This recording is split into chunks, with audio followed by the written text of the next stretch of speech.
microfone, tio Bili. Tio Bilia, o rei da oito baixos.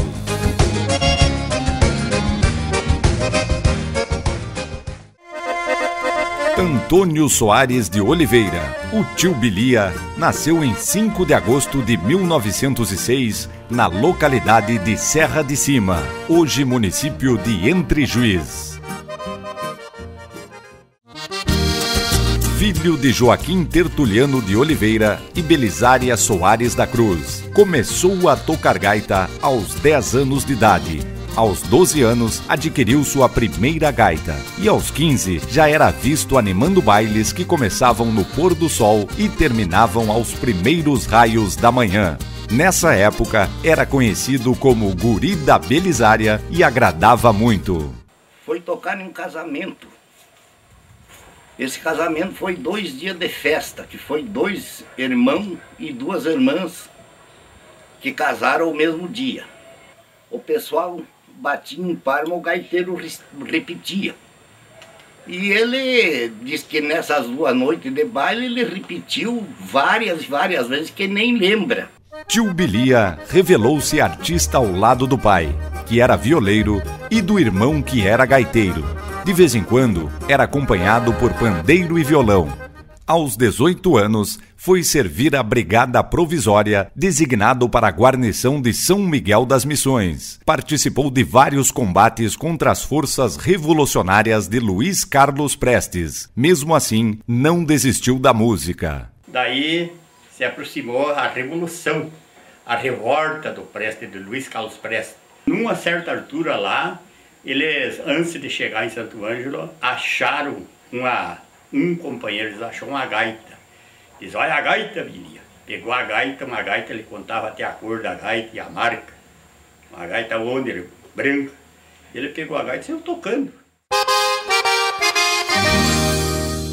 Casou-se em 16 de junho de 1933 com Dona Tila de Oliveira e Fonseca. Tiveram 6 filhos homens, 1 filha mulher, 29 netos e 32 bisnetos. As histórias dos meus avós, até mesmo da minha finada bisavó, que antes, quando ela estava viva, me contou várias histórias de quando eles namoraram, que foi em bailes que ele dizia que era namorado dela, mas ela não sabia.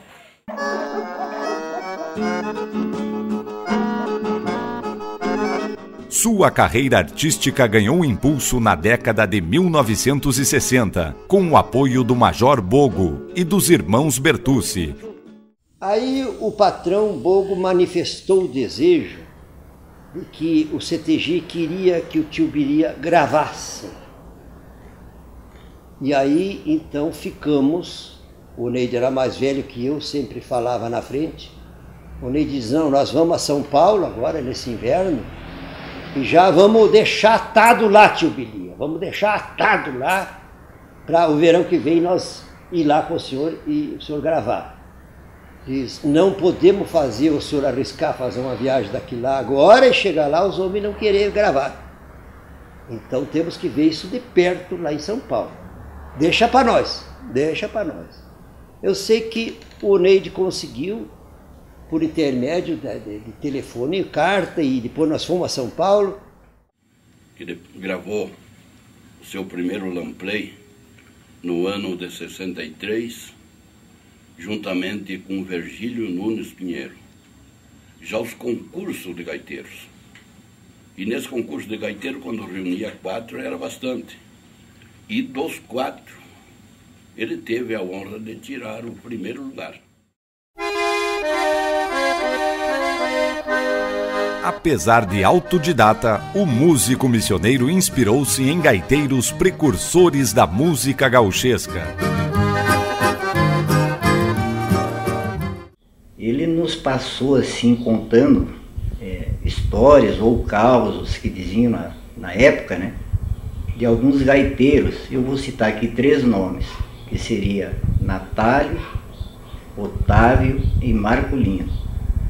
Marculino foi um grande gaiteiro na época que ele começou a aprender a tocar a gaita ponto, ou seja, 8 baixo. de história de música, até tem história assim de conhecer gaiteiros da época dele, os grandes ídolos de gaiteiro dele. Eu até não vou citar porque são tantos. Eu vou citar o ídolo do meu finado pai, gaiteiro, era o Natálio. Era um senhor já de idade, média idade. Ele era um senhor, como é que eu vou dizer assim hoje, ele era tipo um andarilho, ele vivia de rancho por rancho, mas na casa do finado pai, ele quase parava por lá. Porque quando ele chegava, nós já ia. O índio já tomava uma pinguinha, então o finado pai já não precisava mandar, olhava para nós, já pegava uma tunga, tirava um bacheiro em cima, e eu, se não meus outros manos, qualquer, os mais velhos, ia buscar pinga e ele ficava. Passava o dia inteiro. Minha afinada mãe matava uma galinha na época, fazia uma galinha, e eles passavam tocando gaita, o Natal tomando pinga e o finado pai trocando a gaita. Tocava aquela, passava para ele, e ali foi o ídolo dele, foi o Natal. Sua discografia compõe-se de 13 LPs, 6 com o título Baile Gaúcho, nos volumes de 1 a 6, 4 com o nome Encontro de Pai e Filho, com a participação do filho Arnóbio Bilia, e os últimos 3 discos batizados de Encontro de Gerações, gravados por Tio Bilia, Arnóbio e os netos do Tio Bilia, totalizando 111 músicas durante 25 anos de gravações. Eu acho que o Tio Bilia tem também o dom de ter uma música que ao mesmo tempo é sofisticada e ao mesmo tempo é simples. Vou dar o maior exemplo, que é uma música chamada Missioneiro, que eu acho que a maioria dos acordeonistas de gaita ponto toca essa música porque ela tem uma digitação que não é complicada para quem está começando a tocar gaita, mas ao mesmo tempo, quem toca essa música, a pessoa que está escutando diz, mas olha só que música, sabe? Então,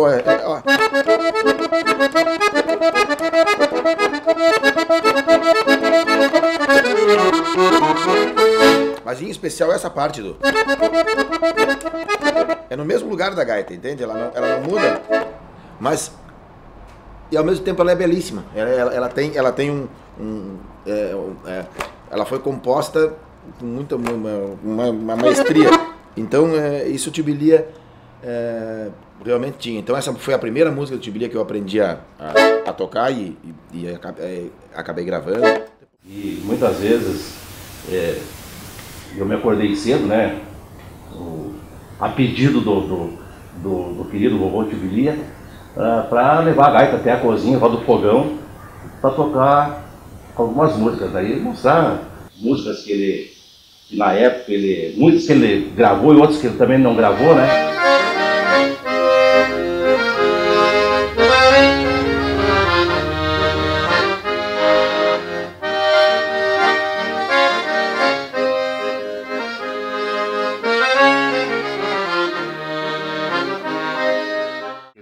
Tirou lá do fundo da serra de cima, Rincão dos Medos.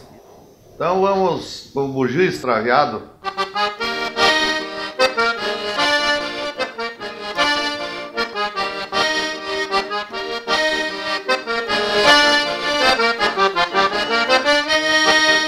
A pedido do mestre, o Tio Bilia, ele pediu que eu gravasse esse bugio.